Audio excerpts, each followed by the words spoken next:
எங்கள் பாட்டி வந்து மருந்தெல்லாம் சாப்பிட மாட்டாங்க பாருங்கள். எங்கள் பக்கத்தில் ஒரு ஊரில் இருந்தாங்க பாருங்கள். திடீர்னு சோம்பு இல்லைன்னு சொல்லி எனக்கு ஃபோன் வந்தது. நான் கார் எடுத்துகிட்டு ஓடினேன் எங்கள் அம்மாவெல்லாம் கூட்டிகிட்டு. எங்கள் வயிற்றில் பார்த்தீங்கன்னா அப்படியே கத்தி வச்சு அறுத்த அப்படி இருக்கும். அந்த மாதிரி இந்த சீஸை கத்தியில் அப்படி பொழந்தீங்கன்னா அப்படி இருக்கும். அந்த மாதிரி பிளந்துக்கிட்டு இருக்குது. அப்படி பார்த்து நானே பயந்துட்டேன். இது மாதிரி பார்த்ததே இல்லை நான். என்ன வியாதியோ என்னமோ, வயசாயிடுச்சு வேறு, இது என்ன பண்ணலான்னு சொல்லிட்டு சரி மெதுவாக பேசி டாக்டர்கிட்ட கூப்பிட்டு போகலான்னு காரில் ஏற்றிட்டு கொண்டு வந்தேன். இந்த மாதிரி ஒரு டாக்டர்கிட்ட கொண்டு போகிறேன். நீங்கள் போக மாட்டீங்க டாக்டர்கிட்ட, நீங்கள் போகாதீங்க, அவரே வந்து பார்க்கட்டும், கார்லேயே உட்காந்துருங்க, நான் கூப்பிட்றேன் டாக்டரை பார்க்கட்டும்னு. முடியவே முடியாதுட்டாங்க. போ சாத்தானேன்றாங்க. டாக்டர் வேணான்ட்டாங்க. நான் கொண்டாந்து வீட்டில் விட்டு இவ்வளோதான் பொருள் முடிஞ்சது கதைன்னு சொல்லிட்டு எல்லாம் பேசிக்கிறோம். நாங்கள் வீட்டில் கொண்டாந்து கட்டில் உட்கார வச்சோன்னு சொன்னாங்க, தேங்காய் எண்ணெய் எடு. நாங்கள் தேங்காய் எண்ணெய் எடுத்து இப்படியே பூசிட்டு இயேசுவின் ரத்தம் ஜெயம், இயேசுவின் டெய்லி இதே வேலை, இயேசுவின் ரத்தம் ஜெயம், இயேசுவின் ரத்தம் ஜெயம், இயேசுவின் ரத்தம் ஜெயம்னு ஒரு நாளைக்கு 100கணக்கான தடவை சொல்லிக்கிட்டே தடவிட்டே இருப்பாங்க. ஒரு 5-6 நாள் பொறுத்து பார்த்தீங்கன்னா அது இருந்த இடமே தெரியல. சாம்பி சொல்லதுரை அவருடைய பாட்டிக்கு வயிற்றுல சைடில் ஒரு கத்தியை வச்சு பொழுதா போல அந்த வெள்ளையா தண்ணி வடியும் அந்த நிலைமை இருக்குன்னு நினைக்கிறேன். அது பார்க்கறதுக்கு ரொம்ப பயங்கரமாக தான் இருக்கும். ஏன்னா எனக்கும் அது போல் ஒரு அனுபவம் ஏற்பட்டுக்குது. நான் என்ன செஞ்சேன்னு அப்புறம் சொல்கிறேன். இப்போது சாம்பி செல்லதுடைய பாட்டிக்கு இதே நிலைமை தான். அப்போ இவங்க ஹாஸ்பிட்டலுக்கெல்லாம் போகாதவங்க, இவங்க பெந்தகோஸ்தக்காரங்க இப்போ செய்யலையா, அது மாதிரி தெய்வீக சுகம்னு சொல்லிட்டு தெய்வமே சுகம் தரணும் அப்படின்னு இருக்கிறவங்க இவங்களுக்கு இப்படி ஆயிடுச்சு. அப்போ சாம்பி செல்லதுரை கூப்பிட்றாரு, ஹாஸ்பிட்டலுக்கு கூப்பிட்டு போகிறாரு. அவங்க என்ன சொல்கிறாங்க, வேணவே வேணாம் அப்படின்னு சொல்லி ஆரம்பிச்சு வீட்டுக்கு வந்துடுறாங்க. வீட்டுக்கு வந்த பிறகு வீட்டில் இருந்த தேங்காய் எண்ணெய் எடுத்து தேய்க்கிறாங்க. தேங்காய் எண்ணெயை எடுத்து தேய்க்கிறாங்க. ஒரு 5-6 நாளில் அது இருந்த இடமே இல்லாத போயிடுது. கர்த்தர் நம்ம ஏன் படிச்சுட்டு மனிதனையும் படிச்சுட்டு மனிதனுக்கு தேவையான மருந்தையும் கொடுக்குறாரு. அதை மனிதன் இங்கே ஆராய்ஞ்சு அறியறது கிடையாது.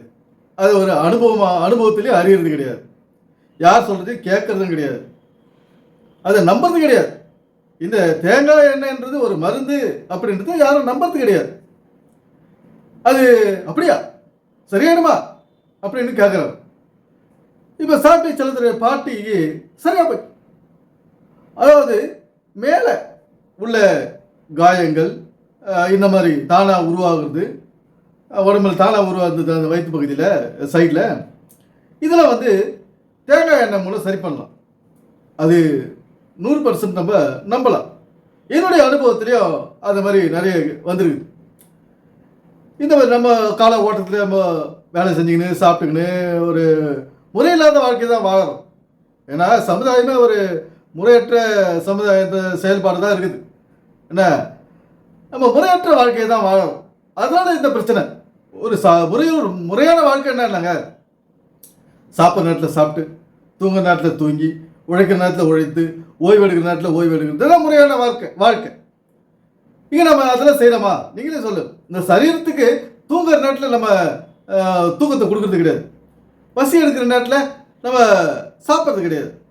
என்ன, போய் வேலை செய்யணும், உழைக்கணுன்ற நேரத்தில் உழைக்கிறது கிடையாது. ஓய்வு எடுக்கணும், உழைச்சிட்டு ஓய்வு எடுக்கணுன்ற நேரத்தில் ஓய்வு எடுக்கிறது கிடையாது. அடுத்த வேலைக்கு போயிடுறது, அடுத்த வேலைக்கு போகிறது. இந்த சரீரம் எவ்வளோ தாங்குமோ அவ்வளோதான் தாங்கும். இது ஒரு லிமிட் தான். இந்த சரீரம் உழைக்குதுன்னா அது ஒரு லிமிட்டாக தான் உழைக்கும். அதுக்கு அளவுக்கு மீறி நம்ம அதை வேலை வாங்கினோன்னா இது ஒரு பிரச்சனை தான். ஏன்னா அதனால் நம்ம ஒரு முறையான வாழ்க்கையை நம்ம வாழறது முக்கியமாக இருக்குது. இப்போது சாம்பி செல்லதுரை பாட்டிக்கு சரியாயிடுச்சு பாருங்க. அது மருந்து. அது தேங்காய் எண்ணெய், கோகனட் ஆயில்ன்றது மனிதனை குணமாக்கும் ஒரு மருந்து. கடவுளால் படைக்கப்பட்ட ஒரு அருமருந்து தேங்காய் எண்ணெய். அந்த பைபிளில் எத்தனையோ இடத்துல இந்த தேங்காய் எண்ணெய் பற்றி எழுதி வச்சிருக்குது. அந்த காயம்பட்ட ஒருத்தர் 3வது ஆள் எண்ணெய் பூசி மருத்துவமனையில் எதுவுமே சேர்க்குறாரு. முதலுதவி என்ன? முதலுதவியே எங்கள் தேங்காய் எண்ணெய் தான். இப்போ ஒரு நெருப்பு கொப்பளம் நீங்கள் தண்ணி ஊற்றினாலும் எரியோ, அது அது ஒன்றுமே பண்ணாலும் எரிஞ்சிட்டே இருக்கும். நெருப்பு கொப்பளம் என்ன செய்யணும்? அனைத்து ஒரு தேங்காய் எண்ணெய் எடுத்து அது மேலே தடவினா அது சரியா போய்டும். அது மாதிரி ஒரு பூச்சி கடி நம்பிக்குது, அப்போது என்ன பண்ணலாம்? தேங்காய் எண்ணெய் எடுத்து சேர்த்தா சரியா போய்டும். அது மருந்து, அதுதான் மருந்து, இறை மருந்து. தேங்காய் எண்ணெய், கோகனட் ஆயில், இதை நம்பணும். நம்மளா தான் வாழ்க்கை. நான் கடவுளே கடவுளேன்னு சொல்லிடுவேன். அவரே வந்து எனக்கு சுகத்தை கொடுத்துருவாரு. நான் தெய்வீக சுகத்தில் இருக்கிறேன், தேங்காய் எண்ணெய் கூட பூச மாட்டேன் அப்படின்ற ஆட்களை நான் பார்த்துக்கிறேன். எங்கள் அத்தை மகள் வந்து 4 பெண்கள் 4 பேரும் ஊழியத்துக்கு போயிட்டாங்க. பெந்தேகோஸ்தே ஊழியத்துக்கு 50 வருஷத்துக்கு முன்னால் நடந்துக்காது.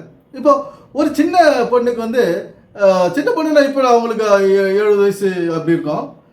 என்னோட பெரியவங்க தான் 60 65 இருக்கும். இப்போ ஊழியத்தில் இருக்காங்க. மற்றவங்கள மறைச்சிட்டாங்க. அவங்களுக்கு வந்து சின்ன வயசுலேயே வந்து சரீரத்தில் இந்த ட்ரெஸ்ஸு போட்டுக்கிற வெளிப்பகுதியை மட்டும் இல்லாத மற்ற பகுதியெல்லாம் வந்து கருப்பாக இருக்கும். ஏன்னா அவங்க என்ன ஒரு நாள் பார்த்துட்டு தேங்காய் எண்ணெய் எடுத்து தேய்ங்க அப்படின்னு சொன்னதுக்கு அதெல்லாம் கர்த்தர் சுகம் தருவார் அப்படின்னு இந்த பெந்தேகோஸ்தேக்காரங்க சொல்கிறாங்க. யார்? டிபிஎம் பெந்தேகோஸ்தேக்காரர்கள். அவங்க இப்போ ஊட்டியில் இருக்கிறாங்க. ஏன் அவங்கள ஊட்டியில் போட்டு வச்சுக்கிறாங்கன்னா, அது ஒரு குளிர்ந்த பிரதேசம். மற்ற வெயில் பகுதியிலெல்லாம் போட்டால் அவங்களுக்கு எரியும், உடம்பு அதிகமாகும் அந்த கருப்பு. அதனால் இன்னைக்கு ஊட்டியிலே அவங்கள போட்டி வச்சுட்டு இருக்காங்க. அவங்க இந்த மாதிரி கர்த்தரே சுகம் தருவார். அப்போ எதுக்கு படிச்ச தேங்காய் எண்ணெய்? அந்த தேங்காய் எண்ணெயோட மகிமையை இந்த பெந்தேகோஸ்தேக்காரர்களும் அறியவில்லை. அதனால தான் அதை வந்து நம்மளுக்கும் சொல்லலை. இப்போ ஒரு ஜப எண்ணெய்னு ஒன்று கிளப்பி விட்றாங்க. இவங்க ஜபம் பண்ணி நம்ம போய் வாங்கி அதை பயன்படுத்தினா தான் நமக்கு சுகம் கிடைக்கும். நம்ம என்ன வேணாலும் நம்ம சரீரத்தை நாசனம் பண்ணினா கூட, நம்ம சரீரத்தை அறிவிடத்தில் நம்ம வச்சிக்கினா கூட அந்த ஜப எண்ணெயை வாங்கி நம்ம தேய்ச்சோம்னா சரியாயிடும் அப்படின்னு அது நிறைய பேர் செய்கிறாங்க. இப்போது ஜப கோபுரம் இருக்குது பால் திணறு, அந்த இடத்துல போனீங்கன்னா போகிறவங்களுக்கெல்லாம் ஒரு பாட்டில் காசு கொடுத்தா நிறைய வாங்கிக்கலாம். என்ன இந்த மாதிரி இன்னும் கூட அது நடந்துங்குது. ஜப எண்ணெய், இந்த ஜப எண்ணெயெல்லாம் நான் தேய்க்கிறது கிடையாது. எந்த பாஸ்ட் கிட்டே நான் போய் தேங்காய் எண்ணெய் எடுத்துகிட்டு போய் தேய்ச்சி ஜோமன் ஐயா நான் போகிறது கிடையாது. அது மேலே எனக்கு நம்பிக்கை கிடையாது. அந்த பாஸ்ட் மேலே ஜபத்து மேலே எனக்கு நம்பிக்கை கிடையாது. அவர் ஜம்மன பிறகு தான் அந்த இதை வந்து சக்தி வந்து உள்ள நுழைஞ்சிது. அது நடக்காத காரியம். அது யாரை நம்பணும்? அப்படி இருக்கும்போது எனக்கு இந்த வயிற்று பகுதியில் சைடில் லெஃப்ட் சைடில் ஏன்னா அது ஒரு 4 வருஷத்துக்கு முன்னால் 3 வருஷத்துக்கு முன்னால் நினச்சி கொப்பளமாக வந்துடுச்சு. ஒரு ட்ராப் சைஸாக ட்ராப்பாக நல்ல ஒரு ஆஃப் சைஸுக்கு வந்துடுச்சு. இந்த வயிற்று பகுதியில் வந்து தொப்புளுக்கு இந்த சைட்லேருந்து அந்த பேக் போன் சைடு வரைக்கும் ஏன்னா ஒரு சைடு அப்படியே கொப்பளமாக வந்துடுச்சு. பார்க்குறவங்களே பயந்துட்டாங்க. எனக்கே பயமாக போச்சு. எதனால் வந்தது? நம்மளுடைய சரீரத்தை அதிகமாக நம்ம வேலை வாங்கும்போது அது ஒத்துழைக்க மாட்டேங்குது. அதனால் அந்த பிரச்சனைலாம் வருது. நான் என்ன செய்தேன்? மருத்துவமனைக்கு போகல. ஏன்னா எந்த வைத்தியம் போய் நான் பார்க்கல. நான் கடையில் வைக்கிற அந்த தேங்காய் எண்ணெய் 100 கிராம் பேக்கெட்டை வாங்கிட்டு வந்து அதை ஒரு சின்ன பாட்டில் வச்சுக்கிறேன். ஏன்னா பெரிய பாட்டில் வச்சுக்கிறேன். அந்த பாட்டிலில் ஒரு நிமிஷம் பாருங்க. இந்த பாட்டிலில் நான் ஊற்றி வச்சுக்கிறேன். அந்த 100 கிராம் பேக்கெட்டை வாங்கிட்டு வந்து அந்த சின்ன பாட்டிலில் இந்த பாட்டிலில் ஊற்றி வச்சுக்கிறேன். ஏன்னா கை உள்ளே போகும் பாருங்க. இப்போ இருட்டில் நான் படுத்துக்குவேன். நான் நைட்டில் படுத்துக்கும் போது இதை எடுத்து பக்கத்தில் வச்சுக்குவேன். டெய்லி இப்போ வச்சுட்டு உச்சந்தலை முதல்ல உள்ளங்கால் வரைக்கும் எண்ணெயை தேய்ச்சிட்டு படுத்துருவேன். அது ஏசியில் இருந்தாலும் எங்கே இருந்தாலும். இப்போ ஏசி தான். அதுக்கு முன்னால் ஏசி இல்லாததாக இருந்தேன். அப்போது இந்த மாதிரி எனக்கு உணர்வு வந்துடுச்சு. ஏன்னா ஆண்டவர் அந்த அனுபவத்தில் என்னை நடத்தினார். அது என்ன அனுபவம்னு நான் பின்னால் சொல்கிறேன். அந்த வழியில் என்ன அனுபவத்தை நடத்தி இந்த எண்ணெயினுடைய தேங்காயினுடைய மகத்துவத்தை எனக்கு உணர்த்தினார். அது 4 பேருக்கு நல்லா சொல்கிறது. நம்ம எல்லா வீடியோஸ்லையும் அதான் சொல்லிக்கணும். இந்த தேங்காய் எண்ணெயை எடுத்து பயன்படுத்துங்க. இப்போ நைட்டில் என்ன செய்யுது? உச்சந்தலையில் ஊற்றிக்கின்னு எல்லா கை கால் முகம் காது எல்லாம் கழுத்து பின்னால் பேக் சைடு எல்லாத்தையும் தேய்ச்சிக்கின்னு கால் வரைக்கும் பேக் சைடு எல்லாம் கையெட்டுற இடத்துல எல்லாம் தேய்ச்சிக்கின்னு படுத்துறது. நல்ல தூக்கம் வலியெல்லாம் போடும். தேய்க்காத படுத்துக்கணும்னு வச்சிங்களேன், வலியால் துடிக்க வேண்டியதுதான். காலில் இருக்கிற நரம்பெல்லாம் வெடிக்கிற மாதிரி இருக்கும். இதுக்கு இது நிறைய பேர் அனுபவப்பட்டிருக்காங்க. சொல்லுவாங்க கால் எல்லாம் எனக்கு வலிக்குது, அப்படியே ரொம்ப கொடுமையாக இருக்குது கால் வலி, எண்ணெய் தேய்ங்க. நம்புறது கிடையாது. ஐயோ வழுக்குமே, ஐயோ துணியெல்லாம் பூசிக்குமே. இந்த எண்ணெய்லாம் வந்து துணியில் பூசிக்கிட்டே கிடையாது. பூசினாலும் அது பூசுகிற மாதிரி தெரியல, காற்றா போகுது, சரீரம் ஒரு பக்கம் இழுத்துக்குது, எவாப்ரேஷன் ஆகி போகுது. இந்த எண்ணெயெல்லாம் ஒன்றும் நான் எங்கள் வீடு ஒன்றும் கரகரையாக ஒன்றும் கிடையாது. ஏன்னா பாத்ரூம் போகும்போது எழுந்து நடக்கிறது ஒன்றும் ஒட்டலாம் கூட ஒன்றும் பிரச்சனை கிடையாது. அதுக்குள்ளே இழுத்துக்கும் இந்த சரீரத்தை, இந்த எண்ணெய் ட்ரை ஆகிடும் பாடியிலேருந்து. இந்த மாதிரி இந்த தேங்காய் எண்ணெய் என்பது ஒரு அற்புதமான மருந்து, கடவுளால் மனிதனுக்கு கொடுக்கப்பட்ட அருமருந்து. இதுதான் ஔஷதம். பைபிள் சொல்லும் ஔஷதம், மருந்து, மனிதனை உயிர் காக்கும் மருந்து இந்த கோகனட் ஆயில் மட்டுமே. சமைக்கிறதுக்கு ஒரு மருந்து, சமைக்கிறதுக்கு ஒரு எண்ணெய், சமையலுக்கு எண்ணெய், வயிற்றுக்குள்ளே போகிறதுக்கு. இன்றைக்கி சில பேர் என்ன செய்கிறாங்க, வயிற்றுக்குள்ள சூடாயிடுச்சு, ஹீட் ஆகி போகுது பாடி, இவ்வளோ பிரச்சனை அப்படின் போது சில எண்ணெயெல்லாம் குடிச்சிடறாங்க. எண்ணெயை குடிச்சிடறாங்க பச்சையாக. நல்லெண்ணெய், சில பேர் நல்லெண்ணெய் குடிப்பாங்க. அதை செய்யக்கூடாது, அதெல்லாம் செய்யக்கூடாது. சமையலுக்கு சமைக்கும் போது அதை சூடு பண்ணி கொதிக்க வச்சு 100 டிகிரி செல்சியஸில் அதை நல்லா வேக வச்சு நம்ம சாப்பிட்றோம். அந்த எண்ணெயை கிரவுண்ட்நட் ஆயில், சன்ஃப்ளவர் ஆயில் இதெல்லாம் நம்ம பயன்படுத்துகிறோம். என்ன நல்ல எண்ணெய் எல்லாம் இப்போ அவங்களுக்கு என்னென்ன இப்போ சமையல் எண்ணெய் பிடிக்கும் அதெல்லாம் பயன்படுத்துகிறோம். அந்த அந்த பயன்படுத்துகிற எண்ணெயை என்ன செய்வாங்க, சில பேர் வாய்க்குள்ளே குடிச்சிருது. மேலே பூசினா கசகசன்னு இருக்குது, அசிங்கமாக இருக்குது, கேவலமாக இருக்குது அப்படின்னு சொல்லிட்டு வயிற்றுக்குள்ளே யாருக்கும் தெரியாது அதை முழுக்கிறது. அது பலன் தராது, அது பலன் தராது. இந்த சரீரம் வந்து ட்ரை ஆகி போகுது. இந்த வெயில், மழை, பனி, காற்று, நம்ம ஃபேன் காற்று, ஏசி காற்று எல்லாவற்றிலையும் நம்ம சரீரம் ட்ரை ஆகி போகுது. செய்கிற வேலைகள், நம்ம கால் வந்து பாதம் நின்று வேலை செய்து நம்ம வெயிட்டு தூக்கி நடக்குது. அந்த பாதத்தில் உள்ள மசில்ஸ் எல்லாம் நசுங்கி அருந்து போகுது, ரத்த ஓட்டம் இல்லாத போயிடுது, சப்பையாக போயிடுது கால். இது மாதிரிலாம் நம்முடைய சரீரம் பாதிக்கப்படுது. எப்படி இதெல்லாம் சரியாக வருது? வலியோடு படுத்துக்கிறதுக்கு ஆண்டவர் இந்த எண்ணெய் கொடுத்தாரு. நம்ம இதை அறிவோடு நம்ம பயன்படுத்தணும். இதுதான் வாழ்க்கை. நம்ம வழி போகிறதுக்கு இதான் ஒரே வழி. எண்ணெயில் தைச்சிட்டு படுத்துக்கணும். என்ன இல்லை, நான் பார்க்குறவங்கிட்டலாம் இப்படி தான் சொல்லுவேன்.